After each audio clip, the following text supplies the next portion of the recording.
ಮಾಗಡಿಯಲ್ಲಿ college ವಿದ್ಯಾರ್ಥಿನಿ ಮೇಲೆ gang rape ಆಗಿದೆ ಅನ್ನೋ ಆರೋಪ ಕೇಳಿಬಂದಿದೆ. ಮಾಗಡಿ ಠಾಣೆ ಪೊಲೀಸರಿಂದ 3 ಯುವಕರನ್ನ ಬಂಧಿಸಲಾಗಿದೆ.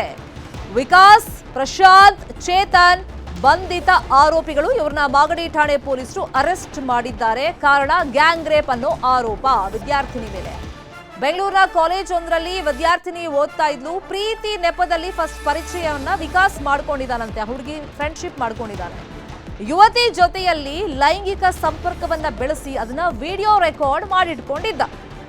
ಸೆಕ್ಸ್ ವಿಡಿಯೋ ಮಾಡಿಕೊಂಡು ವಿದ್ಯಾರ್ಥಿನಿಗೆ ಈತ ಬೆದರಿಕೆಯನ್ನ ಹಾಕ್ತಾ ಇದ್ದಂತೆ.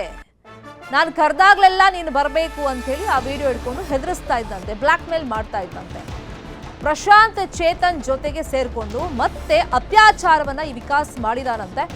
19 ವರ್ಷದ ಯುವತಿ ನೀಡಿದ ದೂರಿನ ಮೇಲೆ 3ರನ್ನ ಈಗ ಮಾಗಡಿ ಠಾಣೆಯ ಪೊಲೀಸರು ಬಂಧಿಸಿದ್ದಾರೆ. ಈ 3 ಜನ ಬಂಧಿತ ಆರೋಪಿಗಳು ವಿಕಾಸ್, ಪ್ರಶಾಂತ್, ಚೇತನ್. ಫಸ್ಟಿಗೆ ಫ್ರೆಂಡ್ಶಿಪ್ ಮಾಡಿದ್ದು ವಿಕಾಸ್.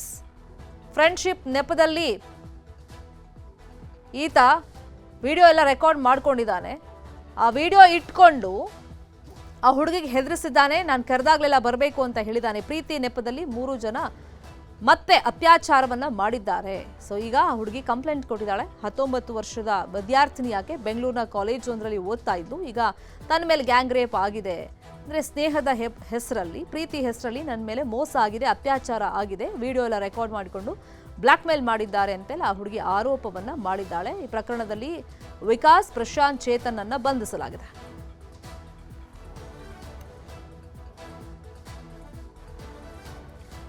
ಇದೇ ವಿಷಯವಾಗಿ ಇನ್ನಷ್ಟು ಡೀಟೇಲ್ ಆಗಿ ಇನ್ಫಾರ್ಮೇಶನ್ ಕೊಡ್ತಾ ಹೋಗೋದಕ್ಕೆ ನೇರ ಸಂಪರ್ಕದಲ್ಲಿ ಕನೆಕ್ಟ್ ಆಗಿದ್ದಾರೆ ನಮ್ಮ ರಿಪೋರ್ಟರ್ ವೆಂಕಟೇಶ್. ವೆಂಕಟೇಶ್, ಯಾವಾಗ ಆಗಿದ್ದಂತೆ ಈ ಕೃತ್ಯ? ಅಂದ್ರೆ ಆ ವಿಡಿಯೋ ಹಿಡ್ಕೊಂಡು ಎಷ್ಟೊತ್ತಿ ಕರೆಸಿದಾರಂತೆ? ಕಂಪ್ಲೇಂಟ್ ಯಾವಾಗ ರಿಜಿಸ್ಟರ್ ಆಯಿತು? ಮತ್ತೆ ಈ ಹುಡುಗರು ಏನ್ ಹೇಳ್ತಿದ್ದಾರೆ ಈಗ?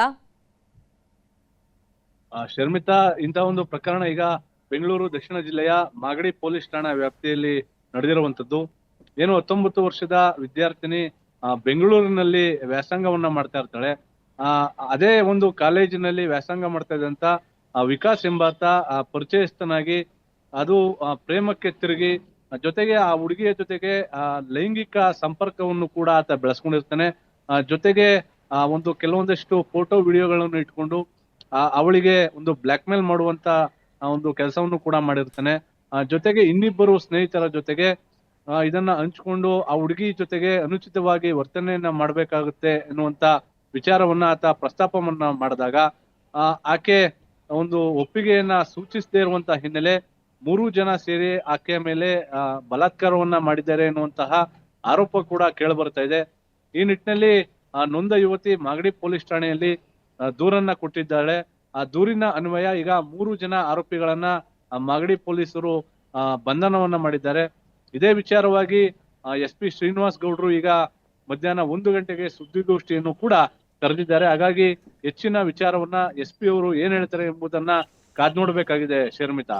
ಈಗ ಹುಡುಗಿ ಪರಿಸ್ಥಿತಿ ಹೆಂಗಿದೆ ಫಿಸಿಕಲಿ ಮತ್ತೆ ಮೆಂಟಲಿ? ಆಕೆಗೆ ಏನಾದ್ರು ಕೌನ್ಸಿಲಿಂಗ್ ಕೊಡಿಸಿದಾರಾ? ಶರ್ಮಿತಾ, ಈಗ ಬಂದಿರತಕ್ಕಂತ ಮಾಹಿತಿ ಪ್ರಕಾರ ಹುಡುಗಿ ಅಜ್ಞಾತ ಸ್ಥಳದಲ್ಲಿ ಇದ್ದಾಳೆ ಎನ್ನುವಂತ ಮಾಹಿತಿ ಗೊತ್ತಾಗ್ತಾ ಇದೆ. ಜೊತೆಗೆ ಆ ಹುಡುಗಿ ಯಾವ ಊರು, ಏನು ಎತ್ತ ಎನ್ನುವಂಥದ್ದು ಈಗಾಗಲೇ ಪೊಲೀಸರ ಮಾಹಿತಿಯಲ್ಲಿ ಇರುವಂತದ್ದು. ಹಾಗಾಗಿ SP ಶ್ರೀನಿವಾಸ್ ಗೌಡ ಈಗ ಮಧ್ಯಾಹ್ನ 1 ಗಂಟೆಗೆ ಸುದ್ದಿಗೋಷ್ಠಿಯನ್ನ ಕರೆದಿರುವಂತ ಹಿನ್ನೆಲೆ ಸಂಪೂರ್ಣವಾದಂತ ಮಾಹಿತಿಯನ್ನ SP ಕೊಡಬೇಕಾಗಿದೆ ಶರ್ಮಿತಾ. ಈಗ ವಿಡಿಯೋ ರೆಕಾರ್ಡ್ ಮಾಡಿಟ್ಕೊಂಡು ಪದೇ ಪದೇ ಕರೆಸಿದಾರ ಅಥವಾ ಒಂದ್ಸತಿ ಕರೆಸಿ ಈ ತರ ಗ್ಯಾಂಗ್ ರೇಪ್ ಮಾಡಿರೋದ ಆರೋಪದ ಬಗ್ಗೆ ಏನ್ ಮಾಹಿತಿ ಇದೆ ವೆಂಕಟೇಶ್? ಈ ವಿಚಾರವಾಗಿ ಏನು ಆ ಕಾಲೇಜ್ನಲ್ಲಿ ಓದ್ತಾ ಇರುವಂತ ಸಂದರ್ಭದಲ್ಲಿ ಆಕೆ ಜೊತೆಗೆ ಸಲುಗೆಯನ್ನ ಬೆಳೆಸ್ಕೊಂಡು ಒಂದು ಲೈಂಗಿಕ ಸಂಪರ್ಕವನ್ನ ಮಾಡಿದ್ದಾನೆ. ಅದು 1-2 ಬಾರಿ ಆಗಿರುವಂತದ್ದು. ಆದ್ರೆ ಇನ್ನಿತರೆ ವಿಚಾರಗಳ ಬಗ್ಗೆ ಯಾವುದೇ ಒಂದು ಸ್ಪಷ್ಟತೆ ಇಲ್ಲ ಶರ್ಮಿತಾ. ಹಾಗಾಗಿ ಈಗ ಏನು SP ಶ್ರೀನಿವಾಸ್ ಗೌಡ ಏನೀಗ ತನಿಖೆಯನ್ನ ಮಾಡ್ತಾ ಇದ್ದಾರೆ.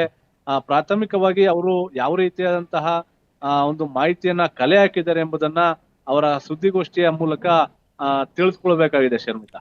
ಫೈನ್, ಪ್ರೆಸ್ ಮೀಟಿಗೆ ಕಾಯೋಣ. Thank you Venkatesh.